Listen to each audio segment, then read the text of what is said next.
Hello everyone, this is the Ranting Shop. We're right into episode 2 of Young Famous in Africa. Nadia Swanky are having a get together at her house. He wants to know why Nadia was awkward when he introduced Bonang. He thought their issues were ironed out. It wasn't. Nadia is basically saying, I'm just adhering to her wishes. Her wishes are she did not want me in her vicinity, and so I'm just respecting that. And then we have Swanky. She wants to know what's going on with Swanky and Annie. And Swanky doesn't really want to divulge the situation. But the funny thing about it is he's aware that she isn't even aware of why he has an issue with her.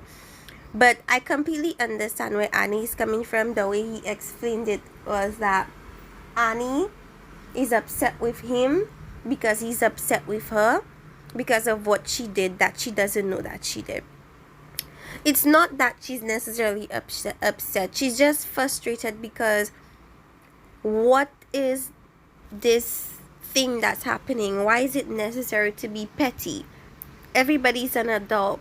Why not tell me what I did so that I can either address it or let it go, instead of being passive aggressive. So I understand where Annie is coming from, because it's not as if she doesn't like you out of the blue. She doesn't like that you're being passive aggressive with her, and she doesn't know why. She's frustrated. So we have Kani, Annie, and Kaylee. They're out, and clearly Annie doesn't quite like Kaylee like that, because Keely asks the weirdest questions, and it's always that, oh, I'm naive, I don't know what's going on, I'm just asking, I'm so innocent, which I don't buy, and Annie doesn't buy it either. Because how are you asking Annie what the situation with Swanky is when she doesn't even know? She has no clue. You should be asking Swanky, since he has a lot more to say about what his beef is with her. And I'm appreciating the fact that none of them, no Annie, not Swanky, not Nadia, they're choosing not to divulge much about why they fell out with the person. Annie is probably because she has no clue. Swanky is, I guess, being respectful and doesn't want it to be a situation where she's hearing it for the first time from other people, because that's super crazy. And Nadia is kind of choosing to be peaceful, I guess, because she's choosing to not divulge much either. And I like that, actually. Then we see that Diamond is in the studio with the girl Fatina. Diamond is talking about working on his family with Zari and wanting Andile to help him work on his family. Diamond doesn't care anything about a family, because when he was with Zari, he cheated. He was cheating on her. That is precisely why they broke up. Diamond doesn't care about any family of Zari, right? He just doesn't want Andile to pursue her because it's weird, right? So he's there completely enamored. How do we call it? Lustful. Really, that's what it is. It's only lust. He's lusting after Fatina because of her body. He never wanted anything about her face. He never wanted anything about her personality. All he keeps mentioning is her body. All he wants to do is have sex with her, and that is what it is. Because don't tell me you're supposed to be working on music in the studio and all you're asking this woman about whether she's normal or if she scoots. Like, what kind of crazy nastiness is that? So eventually Fatina meets with Swanky, and he's essentially saying all Diamond cares about is smashing you. So don't come here and play you're just listening to music or you're just vibing and being professional, because everybody in Africa knows better than that. There's no way you could try to pull a wool over Swanky's head. Swanky knows Diamond, and that's exactly what the situation was. Now we come to find out that Annie goes back to Nigeria, and we hear of a link that is shown to, I guess, a couple of them, that Two-Face has cheated and has gotten a woman pregnant. Come to find out, Annie is in the limousine or whatever, and she is on a call with Two-Face. They're both laughing, and she's telling us that she laughed at the rumors because it's not true, right? And she listened to the voicemail from Swanky, and she's like, if he was my real friend, he wouldn't listen to the blogs, you know. It seems that maybe that was the precedent before, when communication was open, but because it's not now, I guess all he feels like he has to go on is what he sees on the blogs. But if you know, the blogs tend to lie. Not saying that the blogs are lying, but if you know the blogs tend to lie, you know, don't consider it. But I think he kind of used that as an excuse to open up communication with Annie, and I hope they talk sooner than later. So anything else? Okay, so Nadia and Kani was speaking, and then they introduced this guy. I forgot his name. He's some kind of fashion designer or something, and we learned from there that he knows Diamond, and that they were once in a love entanglement where he once, meaning Diamond, once dated one of this guy's exes, and then Diamond elaborated and said actually he knows the guy, and yeah, he was with one of his exes, but also another woman he was with was stolen from him by another guy. And he giggles and laughs and stuff like that. Then we have the conversation with, what do we call it? But wait, before I even go into that, Nadia is talking about everybody else's issues and the fact that the situation is awkward with everyone, but she doesn't touch on the fact that she and Bonang also have drama. I just find it's really hypocritical that you can like point out other people's stuff, but then when it comes to yours, it's like radio silence. So anyways, let's move on to Diamond going and having a conversation with Andile about Zari.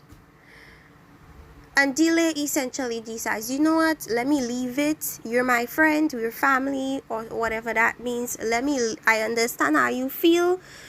I may not necessarily be in agreement with what you want, but to preserve our friendship, let me just leave Zari alone. Okay, I'm like, all right, fine, whatever. They even go out to the gym. They have jokes. They work out. They talk about Fatina. Diamond's talking about her body. Naked is talking about her body. And Angela is like, maybe like when you're just getting to know somebody, maybe the superficial aspect is not what you should be looking into, which I agree with. But Diamond was like, Andile is just being fake, and that's not who Andile really is, and that's precisely why I don't want him around my baby mother, the children of my the mother of my children. And I just find Diamond to be completely hypocritical, because you were not good to Zari. All this time she was the mother of your children. All this time you guys were in a relationship. You didn't care for her. You didn't respect her. You were still going out and cheating on her constantly, having children whilst you were in a relationship with her. So who are you to speak on what she does with Andile? I mean, it just blows my mind. Men have so much audacity. They feel like they're entitled to do what they want to you, but don't you dare do it to them. It doesn't matter how respectful you do it, but don't dare talk to another man in front of their face. It's so hypocritical. But anyway, Kani is holding this party, this mystery and champagne thing, where basically she feels like everybody was being fake, and this party is supposed to put everything else on the table, and the masks are supposed to be metaphors for everybody wearing masks and being fake and putting down the mask or whatever she was saying. One thing I do like about Kani is she's extremely eloquent, and the way she says things and her thought processes, I like the way she thinks, you know. So anyways, you see Annie come. She's upset with Annie because she's like, how dare you go back to Lagos and not tell me? Now, my thing about the situation is, why did she run back to Lagos? If the rumors are not true with Two-Face, why run back to Lagos? To me, that not doesn't make sense. Why did she go to Lagos and not tell anybody? She's telling Kani she was sick, and Kani's like, excuses. Like, if I'm your friend, you tell me where you're going and you tell me what you're doing. Like, if you're leaving the country, you'd think your friend would want to know that information. So anyways, they come in one by one they coming in, and Kani is supposed to be introducing the new guy, and she rehearses the thing with the guy. The guy's talking about him, thinking about it all nighttime, anxious about everything, and it just collapsed because Kani likes to talk. She likes to be the center of everything, and even introducing somebody else, that was a disaster because she never allowed the guy to introduce himself. He comes in, she's like, oh, he came in too early.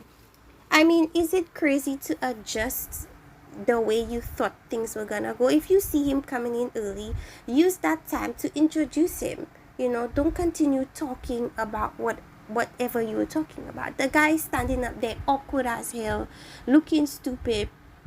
Andile sitting next to Annie, waiting for her to introduce the guy that she said she was gonna introduce. Instead, she's talking about everybody's fake, and she decides to call out people in the most disrespectful way. These are grown people, and Kani talks like a teenager sometimes. She's like, Swanky and Annie, F you. Andile and blah blah blah, F you. So Andile feels disrespected, Annie feels disrespected, because what I've noticed is that they're a bit more mature in the way that they interact with their friends than Kani is. Kani can act mature sometimes, and sometimes she acts quite childishly. So, but maybe she felt like, since we're all friends here, let's just cut to the chase. But then again, you're introducing new people to the group. She didn't invite Bonang, and clearly it's because of Nadia. So let's not play stupid right now. But Annie feels disrespected because we have new people in the group. We have this new guy that you have not introduced yet. We have this girl Fatina doesn't know the dynamics of the group, and then you're telling everybody F you.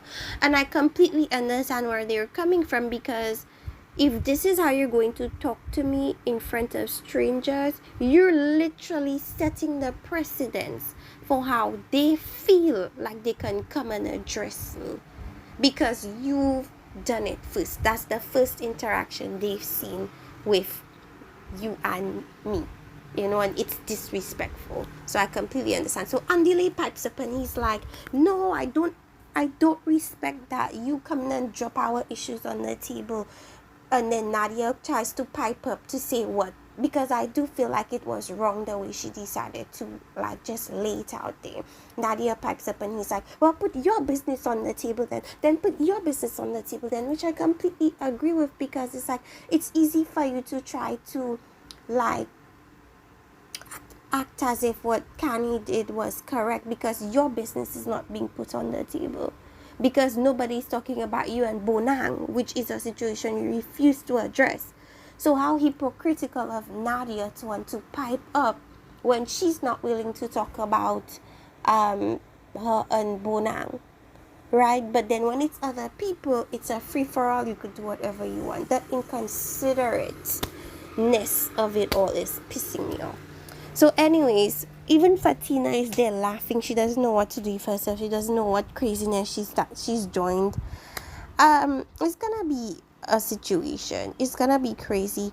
Let me know if you guys want some more of Young, Famous, and African. We're gonna get right into episode 3 soon. See you guys next time. Bye-bye.